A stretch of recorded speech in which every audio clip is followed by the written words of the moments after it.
Hello everybody, and welcome to another episode of A Man in a Van with a Pan. I'm your host, Joey Tuna, and I'm in Portland, Maine. I'm with my friend, Chef Dee Vigliotta, chef at Back Bay Grill here in Portland.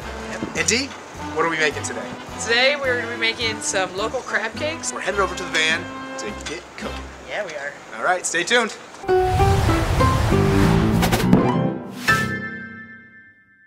We be crabbing. We be crabbing. We're here, hand the reins over to Dee. Why don't you give us a rundown of how we're gonna make our dish today? All right.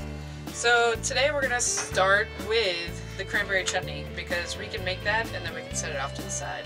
To make this base, it's essentially a simple syrup. So I'm gonna make equal parts sugar to equal parts water. Perfect. A chutney is just breaking down the sugars in the fruit and combining all the ingredients to create a thickened sauce.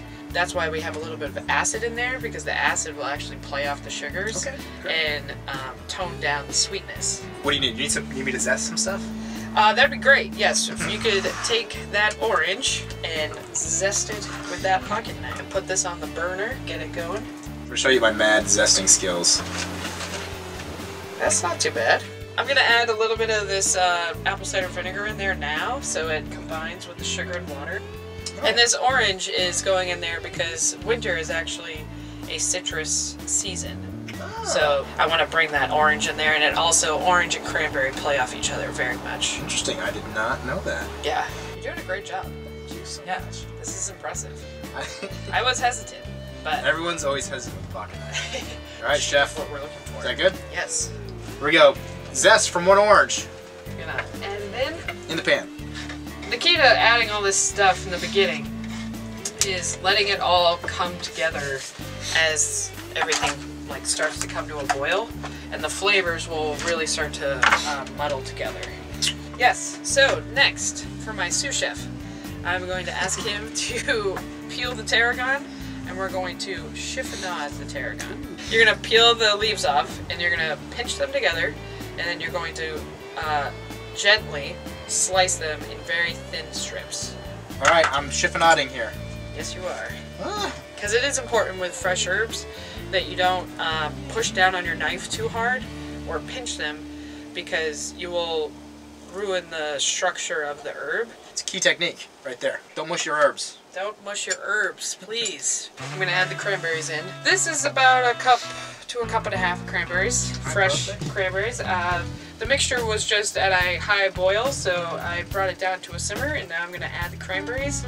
Just let it sit and do its thing for a little bit. Cranberries in. Cranberries are... It smells like Christmas. It smells like Christmas. How's that look? That looks great. How's the chef? Yes, that's good. Moving on, we're going to make the crab mix now. I'm going to add the crab to our bowl so then we can add our tarragon to the crab. We have a pound and a half of crab. We're going to add our chiffonade tarragon to it. Sprinkle it in. Sprinkle it in. Next, for my sous chef, the shaved Brussels sprout. Like with the tarragon, you're just going to cut thin slices. But while he's doing that, I'm going to keep going on the crab base. I'm going to add just a dash of sriracha, a little bit of mayo. Probably need about half a cup of mayo. Also, we've got some salt and pepper. With this crab base, the crab is fully cooked, so we can try the base once we have everything together to make sure our seasonings are perfect. How are these looking? Those are great, sir. Shaved up? That yes, enough? That is good. All right, cool. we got our mix up. We do. Crab, mayo, sriracha, Brussels sprouts, panko. And I'm going to add some orange juice. You want to cut that in half for me, sir? Chef. I'm just going to take this half of orange and squeeze it over the top.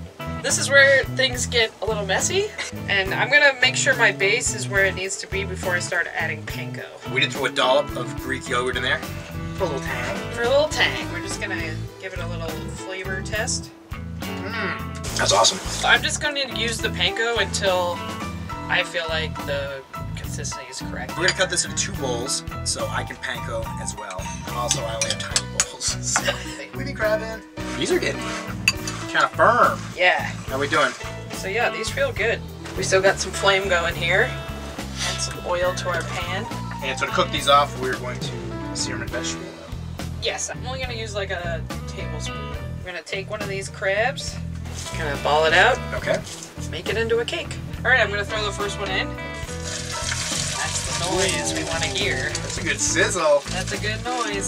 So I'm just gonna let it do its thing until I start to see a lightly browned crust. When you're searing something, you want to get your pan really hot, but then you want to turn the flame a bit down because you don't want to scorch whatever you're searing. So it's starting to become pretty good color. And also with the raw Brussels sprout, with this searing, it will help cook some of that Brussels sprout. Would you like to try to sear one?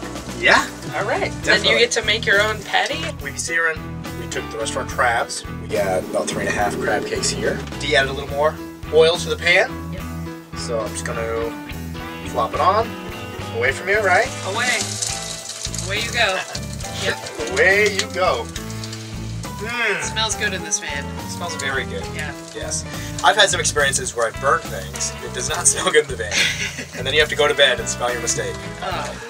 To sleep in regret. This right here. She seared this. Seared. Seriously. So sear, high heat, get your oil to temperature, blast it. Correct. How's that looking okay? Yeah, that looks Seared good. up? Yeah. It's a good sear. Can we just eat this one? It's tasty. We have our crab cakes all seared up beautifully. A hearty portion there. Yes. All right, ready to plate up? We're ready to plate. So I'm probably just going to take this one. I'm going to put it in the middle of the plate. Take our chutney. As a chef, we plan out our plates to have the customer almost eat the food in the direction of how we plate it. We use an analogy of how you walk into an art gallery and how paintings are purposely put on the wall so your eye catches each one in a certain order. And that's exactly how plating food is. I put the chutney over the top because I want the chutney to be in every bite of the crab cake. Yes, it's art, but at the same time there's a psychology behind it that we want you to enjoy every single flavor that we put on the plate. And a little bit of fresh tarragon again. That looks awesome. She looks good. That's very Christmassy. All right, we are plated up. We got fresh crab cake with cranberry chutney, finished off with some fresh tarragon. Yes. What do you say we try this thing? Let's do it. Cheers! Bon appetit. You nailed it. That is delicious. The Brussels sprouts, I think, are my favorite. Yeah. It gives some good, a different texture Right. than your normal crab cake. I've had a lot of crab cakes that just taste like breading. And the cranberry is super delish. Yeah, let's get after this. This is a perfect Christmas dish. This would be pretty good. Yeah. Yeah, this would be a good little holiday treat. Thank you so much. You're welcome. Thank you for having me. Okay, well that about wraps it up. Big thanks to my special host, Chef Dee. Thank you so much for showing me how to put that dish together and show me how to sear and cut herbs. Right. 2 big lessons today. We made some fresh Maine crab cakes with a cranberry chutney and perfect for Christmas time. So be sure to cook it up for the holidays, impress your friends and family. Thank you for joining me, and be sure to subscribe, hit the bell so you get notifications, and check out the previous episodes. I've been bombing around Maine. Portland, definitely a highlight of the trip, and Back Bay Grill, go in there, ask for Chef Dee, and get yourself a good meal. Thank you. This has been A Man in a Van with a Pan. I'm your host, Joey Tuna, and until next time, signing off. Peace. Because we be crabbing. We be crabbing. We be crabbing. We be crabbing. We be crabbing. We be crabbing. We be crabbing. We be crabbing. These are getting kind of firm. Yeah. If you're in Portland, definitely check out Back Bay Grill. Dinner there, pretty phenomenal. Thank you. Appreciate it. And you'll see Dee cooking right out. Ayo.